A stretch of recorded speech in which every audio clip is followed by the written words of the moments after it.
How likely are you to recommend Windows 10 to a friend or a colleague? Not likely at all. Please explain why you give this score. I need you to understand that people don't have conversations where they randomly recommend operating systems to one another. Well, this person has obviously not had a conversation with a Linux user. But I have always found this question to be useful as a market research thingy. For example, on a scale from 1 to 10, how likely are you to recommend Neverwinter Nights 2 to a friend? Without factoring in the expansion packs, I'd say a 7 out of 10. Including the expansion packs, namely Mask of the Betrayer, I'd say at least a 9, easily. And that's the only discussion that's worth having about expansion packs for old games in this day and age, because there are complete editions, deluxe editions, shut up and take my money editions. Back in the good old days we had 15 to 40 hour expansion packs, but those days are long gone. Today we should consider ourselves fortunate if we get an add-on mission that runs longer than 10 hours. And that's why I'm going to be calling this the White March expansion pack. But Alex, the White March were actually 2 DLCs. Zip it, Gigi hadidin. So how likely would you have been to recommend Pillars of Eternity to a friend if the White March expansion had never existed? Probably a solid 8. But how likely are you to recommend Pillars to a friend, including the content featured in the White March Part 1 and 2 DLCs? Welcome to Yold Entertainment. My name is Alex, and as you know, it is my duty, my mission, my purpose in life to help you decide whether that game that you have been thumping for so long is indeed the right game for you or not. And as you also know, I usually rate games according to a system of categories that I think is relevant to the genre of the game at hand. But when we talk about expansion packs, I don't give a fuck! So you might want to check out the review on the core game here on the channel if you're interested in numbers. The White March is a 2-part expansion pack that adds further content to Pillars of Eternity, and if you think Pillars tried a little too hard to beat Baldur's Gate 2, I'm pretty sure the Icewind alien vibes that ooze out of these 2 DLCs won't escape your critical eye. To me, there's always been something inherently adventure-y about the cold, harsh north, like it's isolated and left to its fate, like the people who live there will have no choice but to deal with whichever crisis comes their way all by themselves. This inhospitable settings make it easy to get the feeling that there's always some catastrophe waiting to happen. Add a larger-than-life threat that can potentially affect the entire world, and you have a winning formula, if you know how to make the most of it. And that's one big if. I think that it's very likely that by the end of this 2 DLC expansion pack, you will feel like the White March was a proper cold, harsh north kind of adventure, but it certainly doesn't start that way for me. The first taste you get of this 2 DLC expansion pack is a mission that takes place in a location known as Crackhold Bluffs. This location and the thing you have to do there are not only not related to your current main mission in the core game, but it also has nothing to do with the bulk of the expansion itself. The mission as a standalone piece is not all that bad. It's actually pretty fun in the combat department. It starts with a few fights against a bunch known as the Torn Bannermen, who are also after Consul Haut's butt, and some of these combat encounters will force you out of your fighting comfort zone. There's even a couple of ways to enter the fortress, and that's always a very adventure-y thing to have in a game. But while the quests in the core game are delightfully imbued in Pillars' juicy lore, this mission feels like it came out of nowhere. Your steward, which is probably the worst character in the original game by the way, just blurts out some low-effort explanation about why you have to go there. And that of course has nothing to do with your current mission, or Widewind's legacy, or sticking it up to Theos, or anything else really. She might have just as well said, an expansion pack has been installed. There's a new location that you can go to where there are new fights and an exciting new boss encounter. And she wouldn't even have been lying if she had said that, because that is exactly what you get. In the past video I mentioned a couple of things that I wasn't too impressed with in Pillars.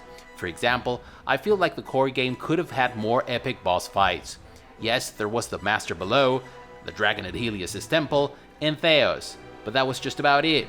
And thankfully, the White March was like, hold my beer, Pillars, and threw in as many boss fights as there are in the core game, in like a third of the game's original runtime. And some of those rank very high amongst my favorite boss encounters in a CRPG. I also wasn't thrilled with the dungeons and outdoor locations when it came to their exploration potential, so to speak, in the core game. Dungeons had a few hidden rooms here and there, a few passageways that were interconnected in interesting ways, but for the most part they were insultingly linear. Dungeons are much better this time around. Many of them can even be accessed in different ways. And they even throw in skill checks to make your companions and their skills matter. In this respect, the Temple of the Moon was a highlight for me. Hell, It was even borderline labyrinthian, and that's something the core game didn't even come close to. There's also a broader array of combat situations, the lack of which was one small gripe that I had with the core campaign. This time you have situations like defending your position in an elevator while one of your party members tries to fix the mechanism. There is, for example, this room where there's poisonous gas that you can vent if you find the exit to the external cornice, and if you have a character with enough dexterity to maintain balance long enough to reach the exterior wall of the chamber with the poisonous fumes and tear it down. Or you can play it YOLO and try to enter the room and pick it clean before the poison kills you. The White March also features a couple of interesting outdoor locations that are worth exploring. The bog in the second DLC, for example, was a vast, and I do mean a vast improvement over the bland insipid forests you get in the core game. This 2 DLC expansion pack also features a few new companions, and these are not in the same league as Durin's or the Grieving Mother, but one of them, the Devil of Karok, has a fascinating story that even ties into the main plot for this expansion. Unfortunately, I found her behavior, attitude, and dialogue lines to be irritating and immersion breaking. She's also supposed to be a rogue, but I found her choice of attributes and weapons to be odd, to say the least. In addition to this rogue construct, you get a barbarian named Maneha and a monk named Sawa, who is an absolute DPS beast. I don't know if it's how I play these games, but I find monk companions like Sawa in Pillars 1 and Mirki in Pillars 2 to be monstrously OP. And Sawa has perhaps the most rewarding, challenging, and fun companion quest in the game. But while on the gameplay end of things, they add a great deal of variety, to the point that you'll probably end up changing your bread and butter combat tactics, lore-wise, they are nothing to write home about. They are one-dimensional and shallow, and it seems like they were all meant to be comic reliefs of sorts, and it didn't work. Humor is not Pillars of Eternity's forte, I'll tell you that. Story-wise, it's a bit all over the place. It has the very worst and the very best moments in the entire game in my opinion. For example, once you have dealt with the Torn Bannerman and Consulhout, whom you had no clear reason to fight in the first place, you have to go to Stalwart because the mayor there is like,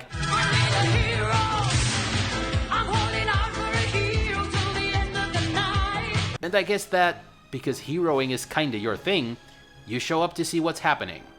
There's a cool little intro that tells the story of how you got to Stalwart, but it doesn't really sell you the mission as something personal or urgent or something you'd even care about. I guess it does a fine job painting the picture of an isolated, almost inaccessible location. So much so, in fact, that it made me wonder why the fuck I was even going through all that trouble to get there at a time in which there were far more urgent things to do, like sticking it up to that mofo Theos. So you arrive just in time to help the village fend off an ogre invasion. Okay, that was fun. What's with the ogres though? Yeah, they've been an annoyance recently, but it's this place that's been closed off for centuries what interests us the most. Why? Because it's a mining facility and it's got a rare mineral, and a forge which we could use to make stuff to sell to get the economy of this town up and running. What about the ogres? Aren't they kinda killing you? Yeah, but let's focus on the forge now, because economy. And that's a bit of a problem that I had with the first part of the White March expansion pack. Your motivation to go to this mining battery everyone's talking about seems rather weak.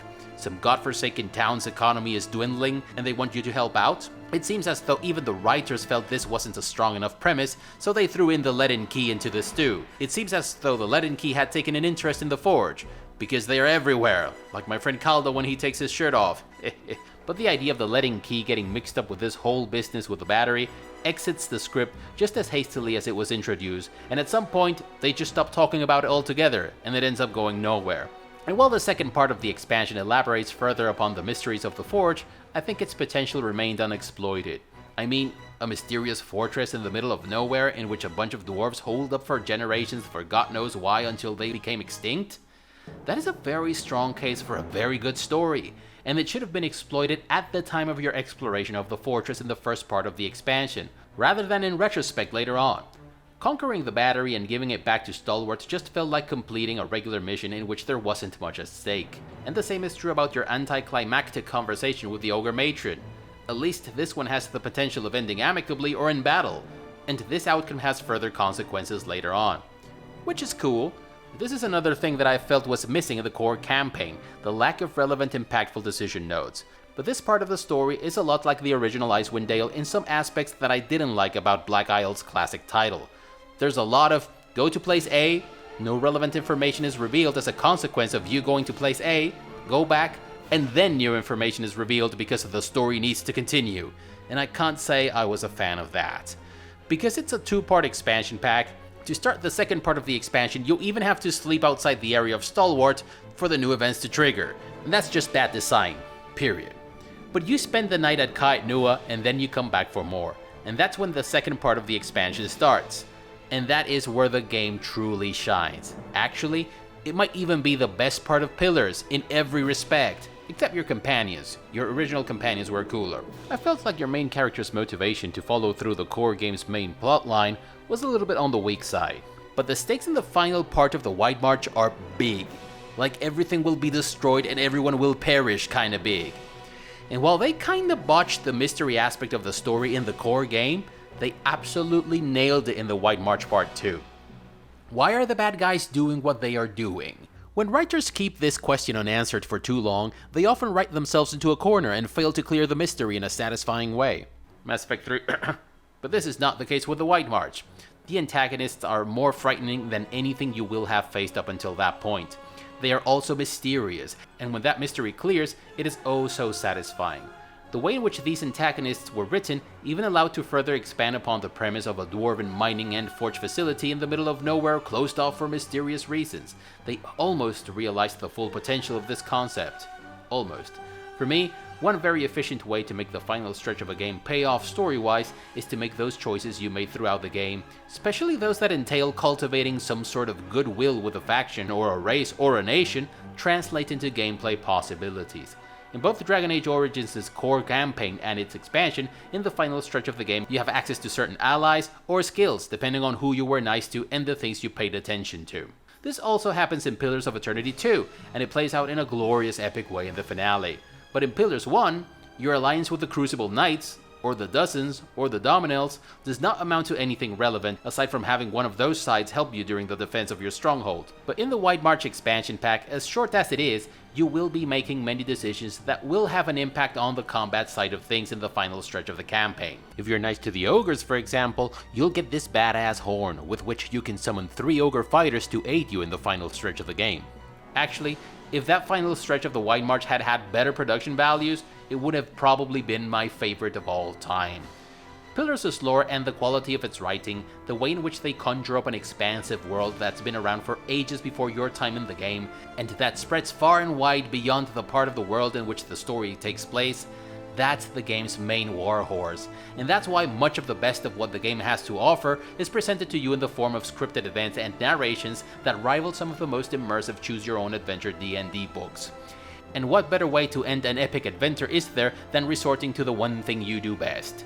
This final stretch has everything. Extremely high stakes, mind-blowing revelations, things that happen one way or another depending on which companions you have in your party. Even your companions' skills and spells have an impact on how things play out. Hell, even some random helmet that one of your companions acquired as a reward for completing the most obscure off-screen mission has a chance of making a monumental difference here. Hats off, really. The White March expansion pack has some of the worst and some of the best things Pillars of Eternity has to offer, but overall, I think it packs everything that I felt was missing in the original game, and it added some stuff that even surpassed most of my expectations, to the point that I had to capture some of those moments as stills to revisit them every once in a while when I'm randomly browsing files in my computer. And that's how we circle back around to our original question. How likely are you to recommend Pillars of Eternity to a friend or colleague? With the White March expansion pack? I'd say a 9-ish. Yeah, that would be it. If you liked the video, give it a thumbs up. If you didn't, thank you for watching all the way up until now. If you like what you are seeing in this channel, please consider subscribing and clicking that notification bell to avoid the usual YouTube shenanigans. Share the video, but most importantly, never stop gaming. But don't let gaming get in the way of your hopes and dreams. Bye everyone.